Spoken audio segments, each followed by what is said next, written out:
महायुतीकडनं जे अर्ज भरण्यात येणार आहेत, कोण कोण उपस्थित राहणार आहेत, काय एकूणच नियोजन केलं गेलेलं आहे? निश्चितपणे महायुतीच्या आता उदाहरणार्थ दिंडोरी लोकसभा आहे,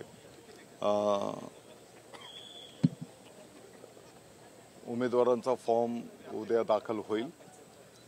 वरिष्ठ पातळीवरचे पद मंत्री महोदय, महायुतीचे सर्व पदाधिकारी, लोकप्रतिनिधी उपस्थित राहतील. मुख्यमंत्री वगैरे यांनी उमेदवारी अर्ज भरलाय, मात्र 2 उमेदवारी अर्ज भरले, एक अपक्ष आणि एक शिवसेनेकडनं भरलाय, मात्र त्याला एबी फॉर्म नाहीये.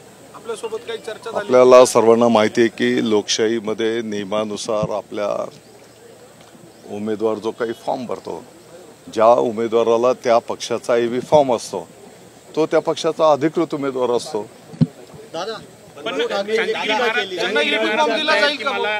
शब्द देण्यात आला होता, मला आश्वासन देण्यात आलं होतं, शिवसेनेकडून मी महायुतीकडून लढवण्यास इच्छुक आहे असं महाराज म्हणतात. कोणी आश्वासन दिलं? क्रांतिगिरी महाराज जेव्हा मुख्यमंत्र्यांची भेट घेतली होती तेव्हा ते म्हणतात मला तेव्हा शब्द भेटलेला आहे आणि मी इच्छुक आहे महायुतीकडून. बघा, इच्छुक असणं याच्यामध्ये काही गैर नाही. लोकशाही प्रक्रियेमध्ये हे साधारणपणे अभिप्रेत असतं, परंतु शेवटी वरिष्ठ पातळीवरचे नेते जो काही निर्णय करतात तो आपल्याला सगळ्यांना मान्य करावा लागतो. दादा, उद्धव ठाकरेंनी एक टीका केली,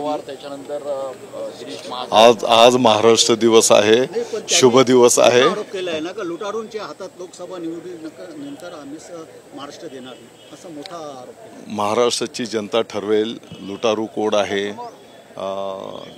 रक्षण करणारे कोण आहेत, ते जनता जनार्दन ठरवेल ना.